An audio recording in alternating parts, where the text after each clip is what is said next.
Bismillahirrahmanirrahim. Assalamualaikum warahmatullahi wabarakatuh. Kami dari kelompok 2. Yang pertama Muhammad Sahrul, yang kedua Muhammad Awal, yang ketiga Rahman Syamsuddin, yang keempat Rindiani.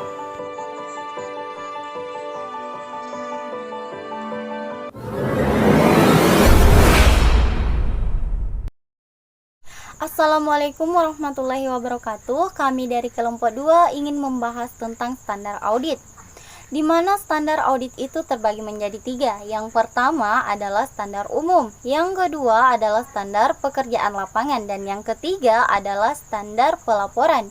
Sebelum kita membahas tentang 3 standar tersebut, sebaiknya kita mengetahui terlebih dahulu apa sih standar audit itu.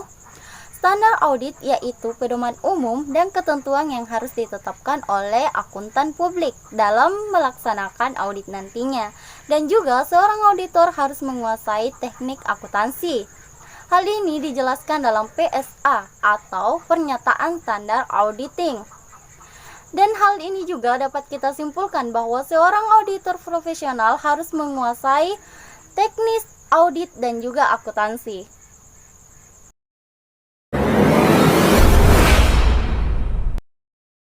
Yang kedua, standar umum atau general standard. Nah, standar umum terbagi menjadi 3 bagian. Yang pertama, kompeten. Audit harus dilaksanakan oleh seseorang atau lebih yang betul-betul memiliki keahlian khusus dalam bidangnya dan telah mengikuti pelatihan teknis yang cukup untuk bisa dikatakan sebagai seorang auditor yang profesional. Nah, yang kedua, independen. Dalam semua hal yang berhubungan dengan penugasan, tentunya harus memiliki independen dalam sikap mental yang betul-betul harus dipertahankan oleh seorang auditor.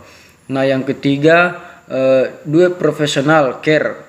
Dalam pelaksanaan audit dan penyusunan laporannya, tentunya auditor wajib menggunakan kemahiran yang profesionalnya dalam cermat dan seksama untuk bisa dikatakan sebagai seorang audit yang profesional dan bisa mempertanggungjawabkan hasil daripada apa yang telah dikerjakannya untuk sebagai laporannya.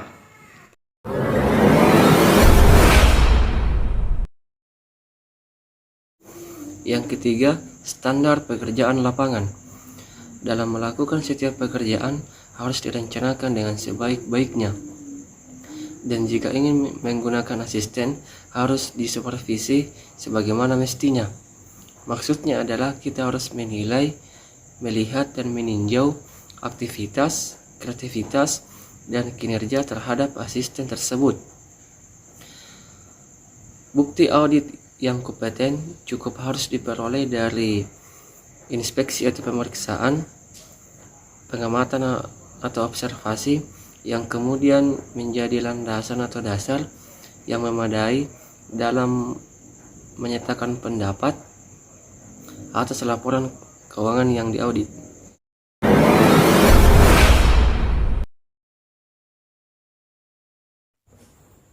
Yang keempat, standar pelaporan auditing. Perlu kita ketahui, dalam standar pelaporan auditing itu terbagi atas 4 poin.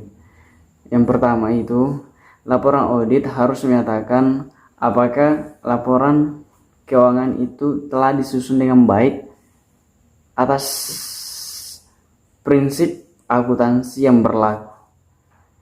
Artinya itu, auditor ini tidak diharuskan berbicara dengan fakta.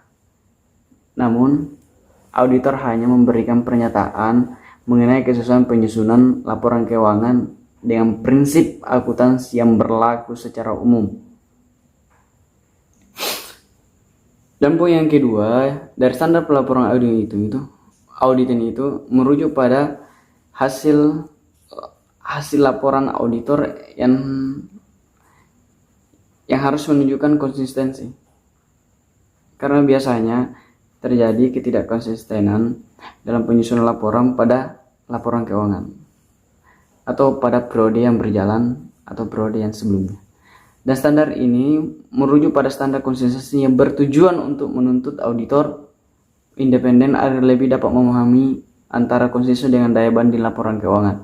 Poin yang ketiga yaitu pengungkapan informatif.